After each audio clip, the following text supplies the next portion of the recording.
Olá, queridos, a graça e a paz.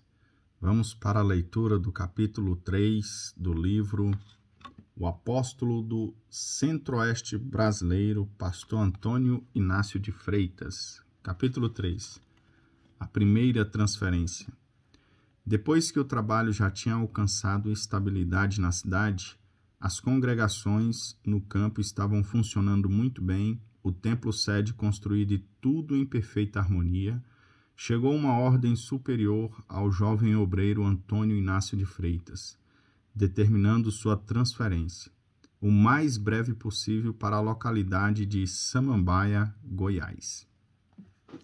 Em substituição ao igualmente jovem obreiro Divino Gonçalves dos Santos, que temporariamente deixava o ministério para cumprir os deveres cívicos, servindo no Exército Brasileiro. É prazeroso ver jovens empenhados realizando o trabalho de Deus. E como não nos pertencemos, temos de ser submissos às ordens daquele que nos chamou e nos nomeou. Foi assim a primeira experiência de uma transferência para o obreiro Inácio. Não obstante ter um lindo sítio como sua propriedade, deixou tudo em obediência à ordem do Senhor. O ministério de evangelização sempre se caracterizou por uma vida de renúncias, e todo aquele que obedece é abençoado. Aleluia! Foram 3 dias de viagens na carroceria de um caminhão. Aquele tempo a família era composta de 3 pessoas, e a 4ª estava a caminho. Foi uma viagem muito cansativa. Porém, a expectativa do segundo campo os enchia de entusiasmo. Também a força da juventude contribuía para que continuassem a jornada com muita alegria. Tudo era novo. Cada quilômetro viajado era observado com interesse. E à proporção que o caminhão avançava, o coração batia muito mais. Finalmente chegaram a Samambaia. A recepção foi a melhor possível. A família Inácio de Freitas era amada por todas as igrejas, até mesmo aqueles que não os conheciam pessoalmente, os amavam pela maneira como Deus os abençoava. Na nova igreja em Samambaia tinha aproximadamente 70 a 80 crentes. A maioria deles tinham vindo da igreja presbiteriana, e quase todos falavam línguas estranhas. Era um verdadeiro avivamento. Uma igreja nova, porém muito fervorosa no espírito. Vale lembrar que naquela época a Assembleia de Deus era a única igreja pentecostal. Como aquele trabalho tinha várias congregações, e a maioria delas bem distante umas das outras, era necessário um transporte para dar assistência ao campo. O novo obreiro incentivou a igreja para começar uma campanha de oração com o propósito de adquirir um meio de transporte para atender ao trabalho de visita e evangelização do campo. Isso significa visão.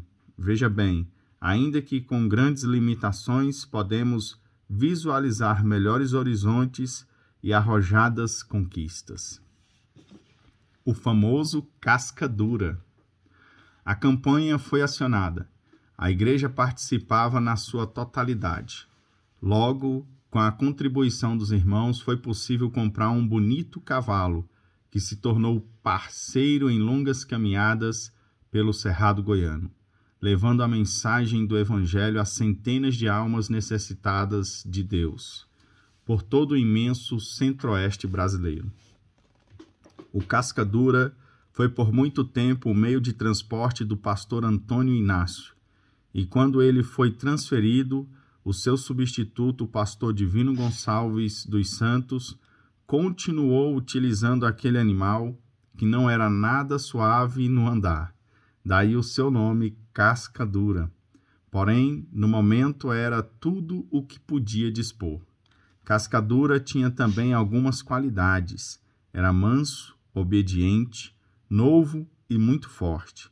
Essas qualidades eram importantes para que eles usufruíssem da certa tranquilidade Então, a glória a Deus por isso. O trabalho continuou crescendo. Durante o tempo que passamos em Samambaia, quase 5 anos, o trabalho não sofreu interrupção.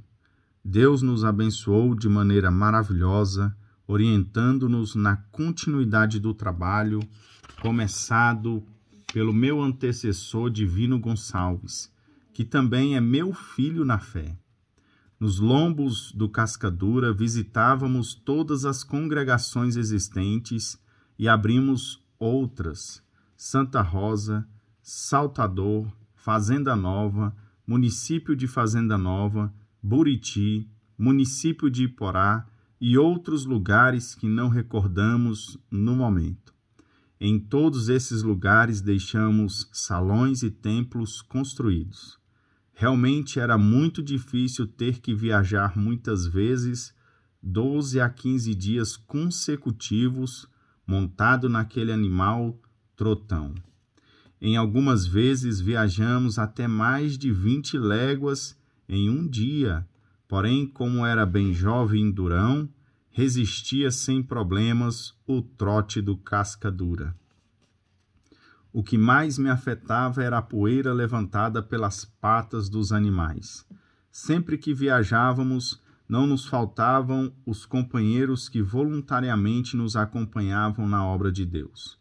Era muito bom a companhia e a colaboração daqueles irmãos. Porém, a poeira que levantava no caminho me prejudicava muitíssimo. Tinha uma forte alergia e muitas vezes, quando chegava a noite para dirigir o culto, eu estava com o rosto inchado. Mesmo assim, tinha que fazer a obra do Senhor. Louvado seja Deus! Aquele cavalo que era bem novo e muito resistente logo foi batizado pelo seu próprio dono como Cascadura. Razão desse nome foi exatamente porque aquele animal nunca aprendeu a marchar, sempre foi trotão, dificultando a montaria, especialmente para viagens tão longas como eram feitas por Antônio Inácio, durante aproximadamente 4 anos. O primeiro pastor consagrado do estado de Goiás.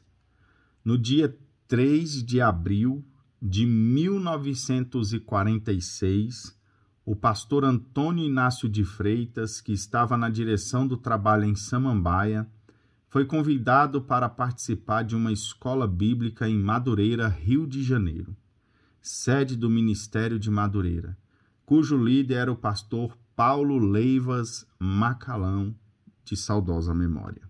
Homem trabalhador, incansável na obra de Deus, que transmitiu ao jovem obreiro, inclusive ao pastor Antônio Inácio, exemplos a serem seguidos e imitados.